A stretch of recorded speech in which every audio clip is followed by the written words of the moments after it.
Have you ever wondered when you go to an Asian restaurant how some of the stir fries are just crisp crust and have a nice sheen to it and the meat is super juicy? Well, the way to do that at home is through flash frying. And it's not deep frying, but it's actually a technique that you do prior to the step of stir frying. So really it's a two-step process.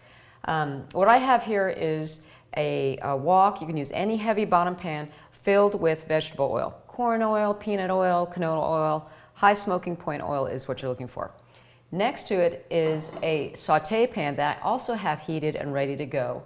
That's going to be finishing my dish. How you can tell whether the oil is hot enough is you can either use a thermometer at 365 degrees, and that is the temperature that you want to fry at, or how I do it is I take a scallion green, making sure that it doesn't have water on it, put it in the center of the oil, and it should bubble vigorously.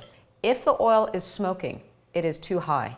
So you want to make sure it's probably around medium high to high to maintain that even temperature. To show you an example of flash frying, I'm going to use a salt and pepper prawn dish. And I have prawns that have been butterflied.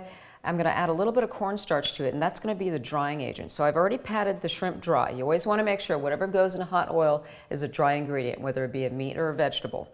So I have a little bit of cornstarch. I'm just going to toss that together just to coat it right before it goes into the oil. I have a skimmer that I'm going to use, and I know a lot of people are very fearful of deep frying, flash frying at home. As long as the ingredient is dry, going into hot oil that is at the perfect temperature, it'll be fine. If you feel more comfortable, wear a long sleeves shirt. If you have a lot of prawns, the best thing to do is probably do it in batches so that you don't reduce the temperature of the oil too much. I only have a few here, so I'm going to put them in all in one time. So we let it bubble vigorously, and we're looking to flash fry this for really no more than a couple seconds. We're just creating a crust, and the meat inside is going to be undercooked, which is fine, because we're going to continue to cook this with the stir fry. So we take this out and let it drain. And so I have a strainer here with a bowl sitting underneath it to catch any of the excess oil. I'm going to push my pan aside carefully and then heat up my saute pan. So the key here is make sure all your ingredients are ready to go. You don't want to be walking away at this point. So my pan needs to be very, very hot. You can use a wok or a saute pan. I'm going to use a little bit of oil and add my aromatics. So I have a bit of green onions, ginger and garlic. I'm just going to stir fry it until it's nice and fragrant, not too brown.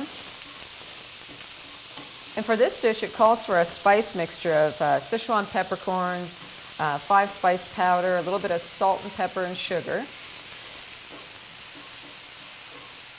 I'm going to add that in, so it's like a dry spice mixture. Return the shrimp to the pan and stir fry until the prawns are heated through and the spice mixture is nice and crisp, which really just takes a couple of seconds. Flash frying is an option here. I like to do flash frying because it really creates a beautiful look. The meat's nice and crunchy and has a great crisp crust on the outside. If you don't want to do this, the other option is to stir fry twice. So you stir fry the prawns and sear the prawns that way, drain them, and then repeat the second process by stir frying it with the spices and aromatics. And a quick garnish of cilantro. And doesn't that look great? I mean, this is really the way to do it. If you want to have restaurant-style cooking at home, you can do this with meat, vegetables, and again, it's not a must, but it's something to consider in order to achieve that restaurant look.